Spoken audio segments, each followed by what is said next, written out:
So years ago, I saw an amazing survey that it turns out the results of it were very true, and I've been able to apply it to my business ever since, and it's saved me a lot of customers I would have otherwise lost.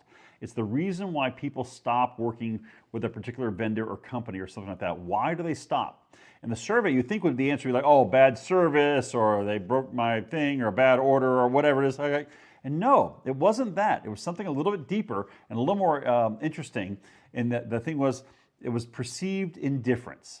That customer had the idea that the business felt indifferent towards that person's feelings or needs, like they perceived an indifference. Now, it doesn't mean there was an indifference. It means they perceived a difference, which means they maybe called and didn't get an immediate call back, or they asked 5 questions and you only answered 4 of the questions.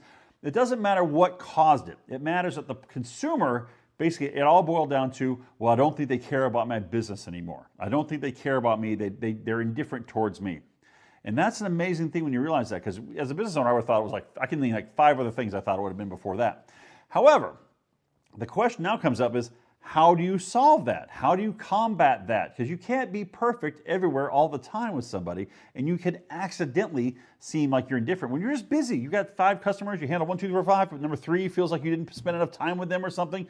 What are you gonna do, right? That's just perceived indifference. It's their perception. How do you combat that? And I worked out something in my own business which seems to have worked, which is unnecessary communication. So it means when you're doing business with somebody, there's a certain amount of communication you have to have with them, right? Whether it's giving a quote or what happens to be back and forth. And that's the normal expected amount of communication. Now, if you want to combat this perceived indifference, you add some additional communication to that. You follow up when you didn't have to follow up. You check in on them randomly in the middle of it. You do something, you go and see what's going on with them. You wish them happy birthday, something to show that it's communication where you went out of your way to have communication that you didn't strictly have to have with them. And that seems to combat the perceived indifference, because now they see you're doing something extra, you're communicating to them, you're doing whatever else, and that works pretty well. So I recommend figure out what that is for your business. What is that extra communication that you can put in? Communication, it's free, it just takes a little time, and it becomes a really good habit, and it does seem to preserve clients on your business. So try it. Let me know how it goes.